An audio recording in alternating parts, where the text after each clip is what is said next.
Hello everyone, this is the first gameplay map that I've made in quite a while. So it's on my new map that I just put in the workshop called Santa Clara Valley, which is it's south of San Jose in California. So it's a mixture of flats. It's got a large flat area and it's got a few different sort of hills and mountains. It's got some water features down the bottom end and a few rivers. And I wanted to create a sort of large, sprawling, suburban, low density, non downtown project, which was what I was trying to create with that last, what's it called, Illinois Tech Corridor. But that map was a bit featureless, it had no mountains, and for some reason that I lost that project. So I'm doing another one along those same lines. So I'm going to take a break from map building just for a while, and I'm going to see how I go with this. So this is what I've created so far. It's taken me a good few days to get to this stage. I started down here in this area where the interchange, this interchange is. So created this more dense. I'll put the traffic flow on so you can see that. I've got this denser housing area here with some retail, and I started off with these Southern California or SoCal houses because I didn't have the big suburbs enabled in my contents manager, in my Rico settings.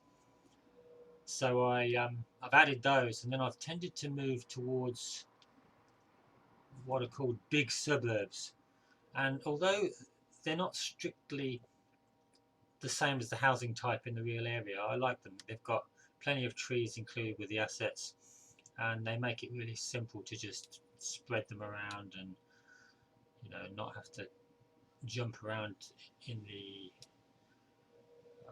in the residential lists back and forth to find a good mixture. I don't know whether I explained that very well, but they're just easier to use. So then we have a sort of a tech park, in sort of semi-industrial tech park area over here, which I've started, and I've got to just fix this river here. And then we have some medium density housing down there. And then I spread this suburban area. I've spent quite a lot of time on this suburban area here over the last couple of days. There's a lot of schools. So they've got school there, school there, school there, another one here, another one there, another one there, another one there. There's like 12 schools.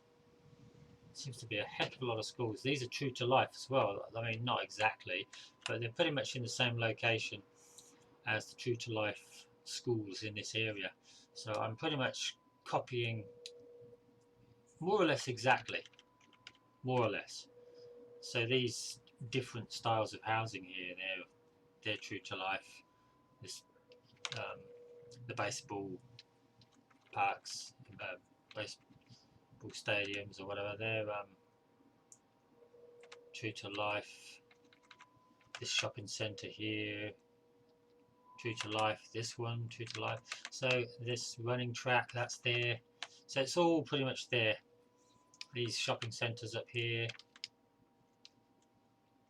I've added a few different things here and there, but I'm trying to make it fairly close to the real area, and I'm making it probably more green than the real area. I like the look it has when there's plenty of trees, and even these hills here that are forested. In real life, it's more like desert scrub. So I might change it a little bit as I keep playing, but Today I've just expanded the suburbs down to meet this bush area, and I'll probably continue in these areas over the next few days, and do a part 2 video a bit later. But what have we got? Population 28,000. Excuse me, 28,000 at the moment.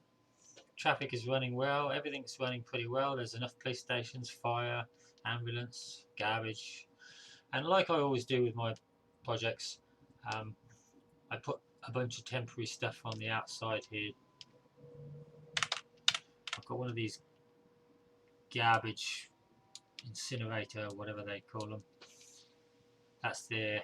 It's not going to stay there permanently, and I've got a gigafactory there that supplies all the power, and that's pretty much most of my power generation.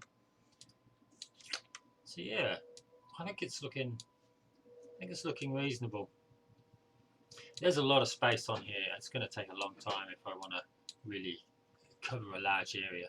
I know, considering the object limits, I'm not really sure exactly how much I'm going to be able to cover. I am spacing these houses out a little bit.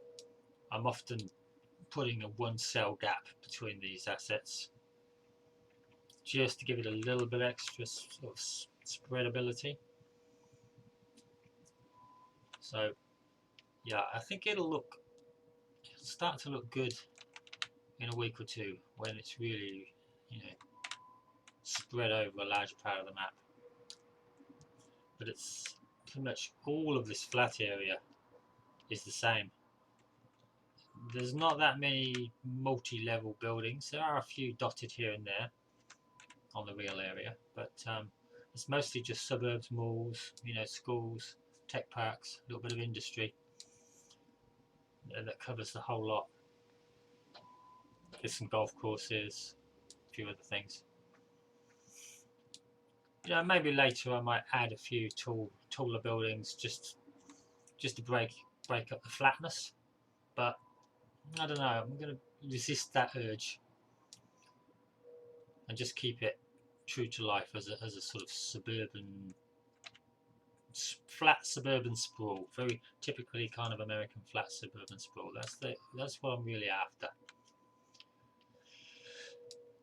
Mixed in with different sorts of smaller, you know, medium height apartment blocks and things like that. No skyscrapers really are intended to be on this map. Even if San Jose, the downtown of San Jose, was actually able to be built, there's no real skyscrapers there either. That would actually be just about here in real life.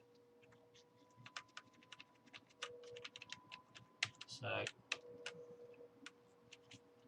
yeah, that's really what I've done. I suppose I should do a little bit of actual game building. So as I do, I type in big sub and you get the big suburban. So I'm thankful to the asset creator for these. I can't remember the name of the asset creator. Never remember things like that. So as you can see, these are really great because in some ways maybe the trees are a bit too big and bushy. It's actually, this suburban spread's starting to look like Atlanta, because Atlanta is just totally full of trees. It's almost like a forest around the city, but they're still nice. So I usually just add a bunch of these, and then I like to break them up a little bit. I don't want them all the same, so I usually just put I've got a new mouse and it's too sensitive at the moment. I usually put some other things in just to break it up a little bit.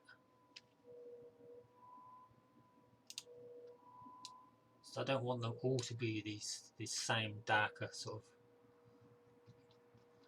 coloured buildings. And then really, anyway, I'm not going to build too much. Then what I do is I just add a few extra trees. Not that it really needs it, but that's really all I do. That is as easy as it gets, really, for suburban sprawl, and I do plop these all